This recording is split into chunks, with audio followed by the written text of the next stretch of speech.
Yes. What about your playing days with Coach Bryant? Weren't very good. You know, one of the things, somebody asked me the question about my playing days, that, you know, everything is written about Junction when I played at Texas A&M. It's Junction, Junction, Junction. You know, Coach Bryant carried us out to a place, and but Junction wasn't anything compared to the practice that we had after we played Texas Tech. We'd gone out to this Junction and the facilities weren't very good, and it's been well documented what all happened. But anyway, we come back and we get ready and we finally play a game. We're playing Texas Tech. And after all that rigmarole and all that ride-up, we play and we lose the game 41-9.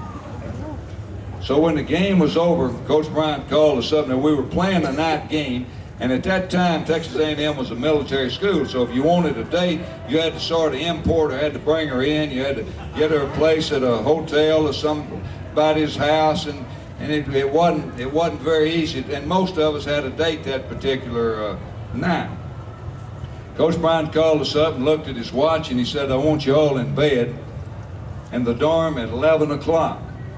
He said, Texas Tech players will have all the women. Said, y'all don't deserve any.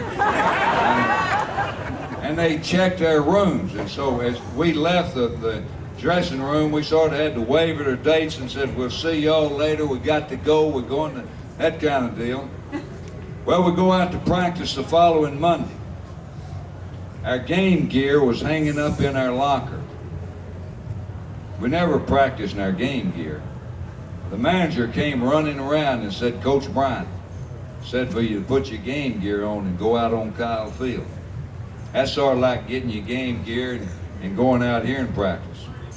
So we sort of eased, you know, sort of like a bunch of sheep. We waited till everybody got dressed and we all sort of went out there together. And there's Coach Bryant singing Jesus Loves Me. I can hear him now. Jesus loves me. I said, oh, Lord. He called us all up and he said it wasn't none of that stretching and getting loose and taking a few exercises. He said now when the game was over, the ball was on the 27-yard line. Now we're going to take up where we left off Saturday night. So we didn't have any more than 41-9. That was a lot worse than the Junction.